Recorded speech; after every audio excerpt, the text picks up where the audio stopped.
여러분, 혹시 이런 경험 있으신가요? 잠을 겨우 들었는데 한두 시간 만에 소변이 마려워서 다시 깨는 일. 화장실에 다녀왔지만 금방 또 신호가 와서 몇 번이고 뒤척이는 밤. 아침이 되면 몸이 천근만근 무겁고 낮에는 꾸벅꾸벅 졸며 하루가 힘든 날들. 많은 분들이 이렇게 말씀하십니다. 나이 들면 다 그렇지 뭐. 주변 친구들도 다들 밤에 자주 깬다는데 그냥 노하겠지. 정말 그럴까요? 여러분이 밤마다 깨는 그 소변, 그저 나이 탓으로만 넘겨도 괜찮을까요? 사실은 그렇지 않습니다. 밤마다 화장실 때문에 잠을 설치는 현상, 의학적으로 야간뇨라고 부르는데요. 이것은 단순한 노화가 아니라 몸속에서 보내는 심각한 경고 신호일 수 있습니다. 여러분, 잠을 방해하는 이 야간뇨가 왜 문제일까요? 첫째, 콩팥 건강이 위험에 처해 있다는 신호일 수 있습니다. 밤마다 콩팥이 과부하를 받으면 점점 기능이 떨어져 어느 날 갑자기 투석이 필요해질 수도 있습니다. 둘째, 심혈관 질환으로 이어질 가능성이 있습니다. 잠을 설치면 우리 몸은 극심한 스트레스 상태에 빠집니다. 그 결과 혈압이 오르고 혈관이 딱딱해져 심장마비나 뇌졸중 같은 치명적인 질환으로 이어질 수 있습니다. 셋째, 뇌 건강에도 직접적인 타격을 줍니다.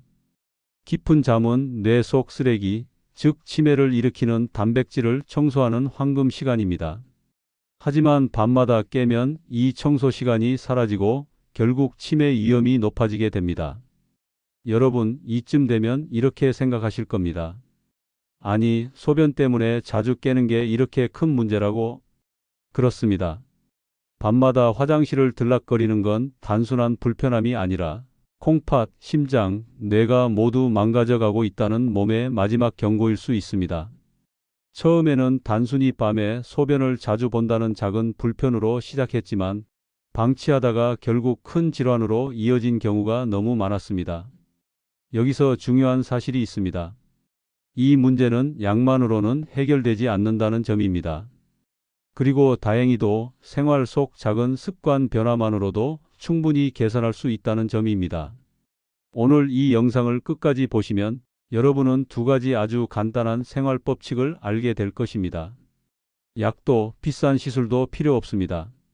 오늘 밤부터 바로 실천할 수 있는 방법입니다. 그리고 이 두 가지 원칙만 제대로 지켜주신다면 밤마다 깨던 고통에서 벗어나 통잠을 자고 아침에 개운하게 눈을 뜨는 삶을 되찾으실 수 있습니다. 그러니 지금 이 순간 꼭 다짐해 주십시오. 오늘은 끝까지 들어보겠다. 내 몸이 보내는 신호를 그냥 흘려보내지 않겠다. 여러분의 건강, 그리고 앞으로의 삶이 달라질 수 있는 이야기.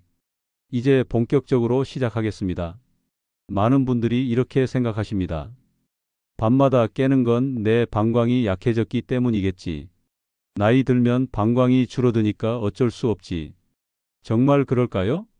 사실 진짜 범인은 따로 있습니다. 그건 바로 낮 동안 다리에 쌓여 있던 떠돌이 물입니다. 하루 종일 서 있거나 앉아 계시면 어떤 일이 벌어질까요? 중력 때문에 우리 몸속의 수분이 점점 아래로 몰리게 됩니다. 그래서 저녁이 되면 발목이 붓고 양말 자국이 선명하게 남기도 하지요. 이게 바로 떠돌이 물이 다리에 고여 있다는 증거입니다. 그런데 문제는 밤에 생깁니다. 우리가 누워 잠자리에 들면 그 물이 다시 위로 올라오기 시작합니다. 낮 동안 발목과 종아리에 숨어 있던 물이 한꺼번에 혈관으로 돌아가 곧장 콩팥으로 몰려갑니다. 콩팥은 갑자기 늘어난 물을 처리하느라 비상사태를 선포합니다. 큰일 났다. 이 물을 빨리 소변으로 내보내야 한다. 그리고 방광으로 강력한 신호를 보내지요. 그 결과 새벽 2, 3시쯤이면 어김없이 눈이 떠지고 화장실로 향하게 되는 겁니다. 쉽게 비유해 볼까요? 우리 몸을 하나의 작은 마을이라고 생각해 보겠습니다. 낮 동안 마을 사람들은 논밭과 일터에서 물을 쓰며 바쁘게 지냅니다. 그런데 쓰고 남은 물이 마을의 낮은 곳 웅덩이에 고입니다. 이 웅덩이가 바로 우리의 종아리와 발목입니다. 밤이 되면 마을은 조용해지고 웅덩이에 고여 있던 물이 다시 큰 강줄기, 즉 혈관으로 돌아오기 시작합니다. 갑자기 불어난 강물을 맞이한 콩팥은 허둥대며 밤새도록 물을 퍼내야 하는 상황에 놓이게 되는 것이죠. 여러분이 매일 밤 몇 번씩 화장실에 가는 건 방광이 약해서가 아니라 사실은 이 떠돌이 물이 몰려오기 때문입니다. 이 원리를 이해하면 왜 어떤 분들은 낮에는 괜찮은데 밤만 되면 화장실을 자주 가는지 명확해집니다. 낮에 다리로 쏠려 있던 물이 밤에 한꺼번에 쏟아져 들어오기 때문입니다. 실제로 세계적인 의학 학술지에서도 이런 연구 결과를 발표했습니다. 연구진이 노인들의 다리 부종 정도를 측정했더니 부종이 심할수록 밤에 깨는 횟수가 많았다는 사실이 확인된 겁니다. 즉, 야간뇨의 진짜 범인은 약해진 방광이 아니라 다리에 쌓인 물이라는 거죠. 그럼 여기서 중요한 질문이 생깁니다. 도대체 왜 나이 들수록 이 떠돌이 더 많이 쌓이는 걸까? 그 이유는 혈액순환 기능의 약화에 있습니다. 젊을 때는 다리 근육이 튼튼해서 펌프처럼 물을 위로 끌어올립니다. 하지만 나이가 들면 근육도 약해지고 혈관 탄력도 줄어들어 낮 동안 다리로 내려간 물을 제대로 끌어올리지 못합니다. 그 결과 저녁이 되면 다리엔 물이 고이고 밤에 눕자마자 그 물이 한꺼번에 몰려와 콩팥을 괴롭히게 되는 겁니다. 여러분, 이제 이해가 되시나요? 밤마다 깨는 건 단순히 방광이 작아진 게 아니라 낮 동안 쌓여 있던 물이 밤에 몰려드는 홍수 때문이라는 것. 따라서 진짜 해결책은 방광만 다스리는 게 아니라 다리에 쌓인 물을 미리 관리하는 것입니다. 여러분, 오늘 여기까지 들으셨다면 원인이 방광이 아니라 다리에 쌓인 물이었구나 하고 고개를 끄덕이실 겁니다. 그렇다면 다음 질문은 자연스럽게 이어집니다. 그럼 그 떠돌이 물을 어떻게 다스려야 할까? 걱정 마십시오. 이제부터 제가 알려드릴 2가지 습관만 지키시면 밤마다 화장실 때문에 잠을 설치는 문제를 크게 줄일 수 있습니다. 그 첫 번째 방법은 바로 저녁 6시 이후 수분과 염분을 멈추는 것입니다. 많은 분들이 이렇게 말씀하십니다. 나는 물을 많이 안 마시는데 왜 밤에 깨지? 그런데 가만히 들여다보면 저녁 식탁에서 숨어 있는 범인이 있습니다. 바로 국물, 찌개, 짠 반찬, 달콤한 과일입니다. 예를 들어 김치찌개나 된장국을 드셨다고 해봅시다. 국물은 안 마셨다고 안심하시겠지만 국물에 푹 잠겼던 두부와 채소, 고기에는 이미 많은 염분이 스며들어 있습니다. 이 염분은 몸속에서 강력한 자석처럼 작용해 세포 속 수분을 혈관으로 끌어냅니다. 결국 밤이 되면 콩팥으로 몰려들어 방광을 자극하게 되는 거죠. 또 저녁에 과일을 즐기는 분들도 많습니다. 하지만 과일 속 당분 역시 수분을 끌어당겨서 밤에 소변량을 늘립니다. 건강에 좋겠지 하고 먹었던 사과 한 조각, 포도 몇 알이 오히려 밤잠을 깨우는 주범이 될 수 있다는 사실. 놀랍지 않으신가요? 여기서 실제 사례를 하나 말씀드리겠습니다. 70대 초반의 한 남성 환자분이 있었습니다. 그분은 저녁에 물을 거의 안 마시는데도 밤마다 3번씩은 꼭 깬다고 하셨습니다. 식습관을 자세히 들어보니 원인은 의외로 간단했습니다. 저녁마다 드시던 국 한 그릇과 과일 디저트가 문제였던 겁니다. 그분은 국물은 안 마시니까 괜찮다고 생각하셨지만 반찬 속에 이미 소금이 많이 들어 있었고 식사 후 먹던 배와 감이 밤중 소변을 부르는 숨어 있는 범인이었던 것이죠. 그래서 제가 조언해 드렸습니다. 저녁 국물은 아예 치우시고 과일은 오후 3시 이전으로 옮기세요. 그분은 반신반의하며 따라 하셨는데 단 일주일 만에 밤에 깨는 횟수가 절반으로 줄어들었습니다. 얼굴 표정이 달라지고 아침에 피곤하지 않다고 환하게 웃으시던 모습이 아직도 기억에 남습니다. 여러분, 이 사례에서 알 수 있듯이 나는 물을 적게 마신다는 게 중요한 게 아닙니다. 저녁에 어떤 음식을 섭취했느냐가 훨씬 중요합니다. 그래서 중요한 원칙은 단순합니다. 저녁 6시 이후에는 물, 국물, 과일, 우유, 주스까지 모두 멈추는 것. 낮 동안에는 충분히 드셔야 합니다. 아침에 일어나서 저녁까지는 물을 자주 넉넉하게 마시는 게 맞습니다. 그렇지만 해가 지면 몸속 물탱크는 채웠다고 생각하시고 수도꼭지를 잠가야 합니다. 여러분, 혹시 지금 머릿속으로 이렇게 생각하시나요? 그렇다면 갈증이 날 때는 어떡하지? 좋습니다. 예외는 단 하나 있습니다. 목이 너무 마를 때는 따뜻한 보리차 반 컵 정도만 허용됩니다. 보리차는 카페인이 없고 방광을 자극하지 않으며 따뜻함이 몸을 이완시키기 때문에 예외로 인정되는 음료입니다. 하지만 양은 반드시 종이컵 반 컵을 넘지 않아야 합니다. 이 원칙 하나만 지켜도 콩팥과 방광은 한결 편안해지고 밤에 깨는 횟수가 확실히 줄어듭니다. 야간뇨를 줄이는 두 번째 방법은 아주 간단합니다. 바로 잠들기 전 20분 다리를 올리는 습관입니다. 낮 동안 종아리와 발목에 고여 있던 물을 잠자리에 들기 전에 미리 위로 흘려보내는 원리입니다. 쉽게 말해 밤에 방광을 괴롭히기 전에 원인을 미리 정리해 주는 것이죠. 방법은 어렵지 않습니다.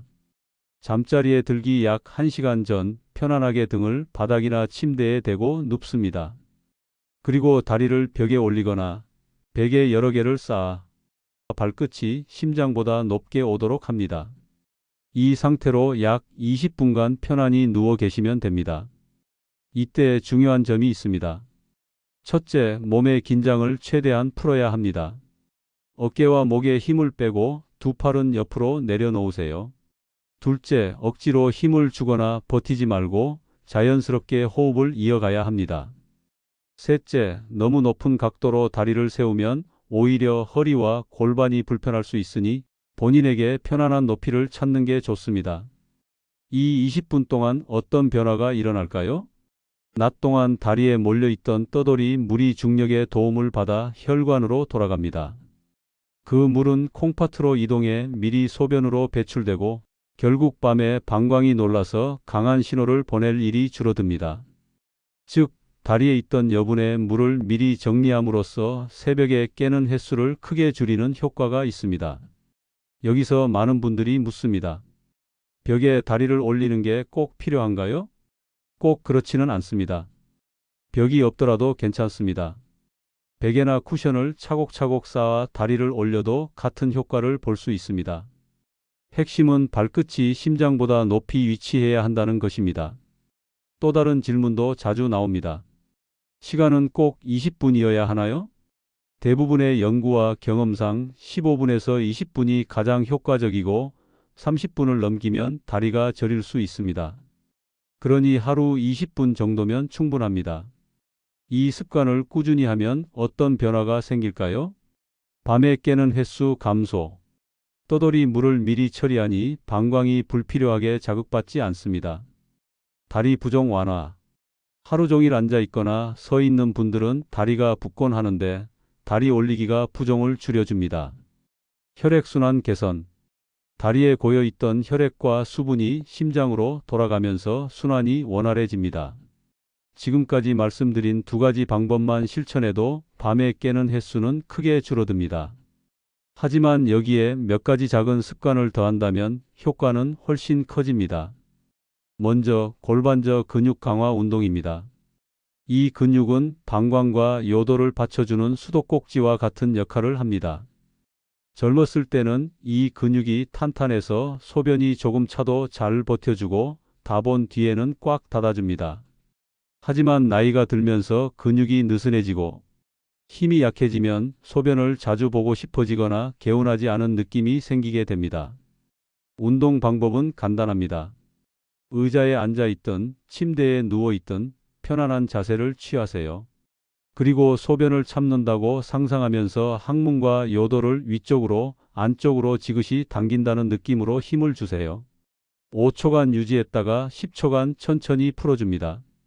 이 과정을 10번 반복하면 한 세트가 되고 하루에 아침, 점심, 저녁 3번만 꾸준히 하시면 됩니다. 처음엔 잘 느껴지지 않아도 괜찮습니다. 꾸준히 반복하다 보면 어느 순간 이 근육이 잡히는구나 하는 감각을 알게 되고 그때부터는 방광을 지탱하는 힘이 점점 살아나게 됩니다. 두 번째는 수면 환경 관리입니다. 많은 분들이 저녁에 스마트폰을 오래 보거나 TV 앞에서 시간을 보내다가 잠자리에 드십니다.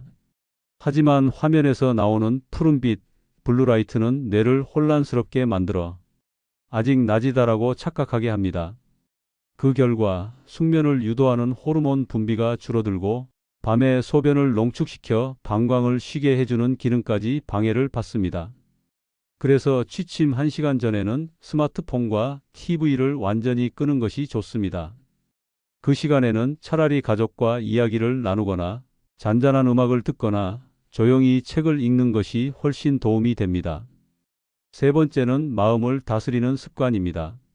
사실 밤마다 깨는 이유가 물 때문만은 아닙니다. 걱정과 불안, 스트레스가 방광을 예민하게 만드는 경우도 많습니다. 그래서 잠들기 전 5분만이라도 호흡에 집중하며 명상을 하는 게 큰 도움이 됩니다. 방법은 간단합니다.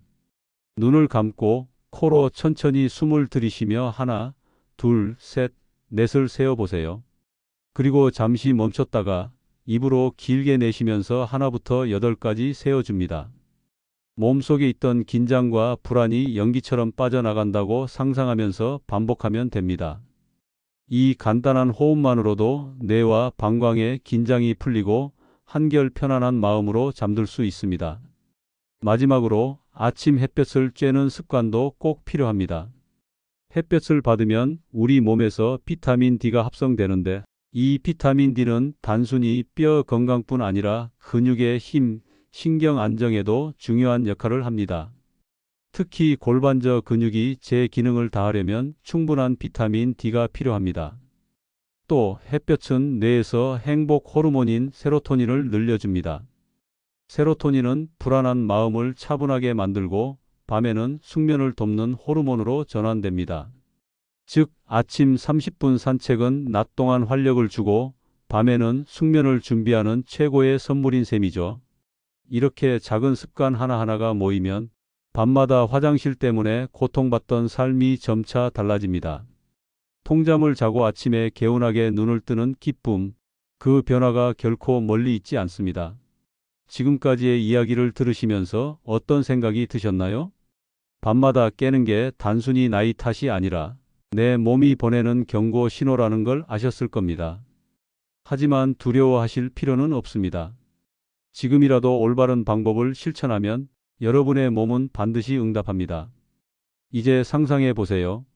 밤새 단 한 번도 깨지 않고 깊이 잠든 뒤 아침 햇살에 눈을 뜨며 개운함을 느끼는 순간을요. 거울 속 얼굴에 생기가 돌고 가족들과 아침밥을 함께 나누며 웃음을 되찾는 장면을요. 그건 결코 먼 미래가 아닙니다. 오늘 밤 작은 결심 하나로 시작할 수 있는 변화입니다. 건강은 거창한 치료나 비싼 약에서 오는 게 아니라 매일 반복하는 작은 습관에서 만들어진다는 것입니다. 여러분이 오늘 배우신 방법을 꾸준히 실천하신다면 몸은 점점 달라지고 마음은 점점 편안해질 것입니다. 그리고 그 변화는 가족들에게도 전해져 더 따뜻하고 행복한 일상을 만들어 줄 겁니다. 이제 선택은 여러분의 몫입니다. 매일 밤 피곤하게 화장실을 오가며 지칠 것인가? 아니면 오늘부터 새로운 습관을 시작해 평화로운 밤을 맞이할 것인가? 저는 여러분이 반드시 후자를 선택하시리라 믿습니다.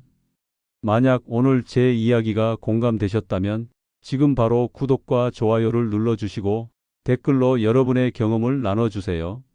나는 몇 번씩 깨는지, 오늘부터 어떤 방법을 실천할지. 여러분의 한 줄 댓글이 누군가에게는 절망을 이겨낼 큰 힘이 될 수 있습니다. 여러분, 건강한 밤, 빛나는 아침은 결코 멀리 있지 않습니다. 그 열쇠는 바로 여러분의 손에 있습니다. 오늘 이 순간 용기 있는 결심으로 평화로운 밤을 되찾으시길 진심으로 응원합니다.